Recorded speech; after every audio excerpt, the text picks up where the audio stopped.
We are now joined live by Eric Drater, geopolitical analyst for StopImperialism.com. Good to have you with us here on our team. Thank you. A ground invasion by Israel is a strong possibility and reservists have been called up. Can Israel really achieve its stated desire of peace? Through this type of military action?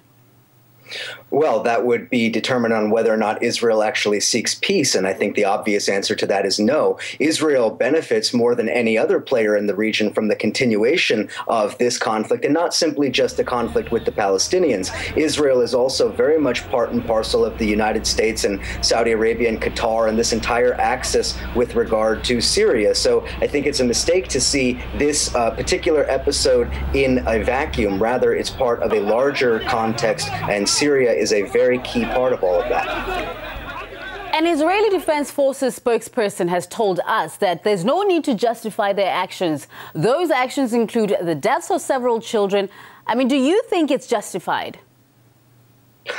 I don't even know if I should really even bother answering the question. Of course it's not justified. The reality is the rocket attacks what they call these rocket attacks are not causing any real harm to the Israeli people, regardless of what Ms. Leibovich may say. The reality is that these are minimal at best. Instead, the disproportionate response. This is the same old story with Israel over and over and over again. Remember, the most important point that people seem to forget is that Israel has what is called a monopoly of force over Gaza, and yet Israel is able to position itself within the public media as if they're constantly the victim, constantly on the defensive. Well, this flies in the face of reality, of rationality and logic. The fact of the matter is Israel is aggressing against the people of Gaza, and as I mentioned earlier, it is part of a larger context, and that is why the United States is able to back Israel time and time again.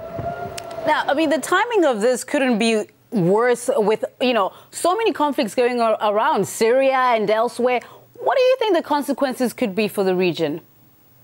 Well, I would say that it's not that the timing couldn't be worse. I would say that the timing couldn't be better with regard to the Western imperialist ruling class. If you look at the Brookings Institution paper entitled Assessing Options for Regime Change in Syria, what you see is that Israel is an integral part of the plan to destabilize and to destroy Syria. Israel launching this attack on Gaza is clearly going to magnetize the region and attract various other extremists there so that they can then be turned around and sent over to Syria. The Free Syrian Army and the various other extremists, they're running out of manpower. Israel comes to the rescue, creates a situation that galvanizes the people, polarizes the region, and perpetuates the conflict. Remember, it is the United States, Israel, and the Western powers which benefit from continued conflict.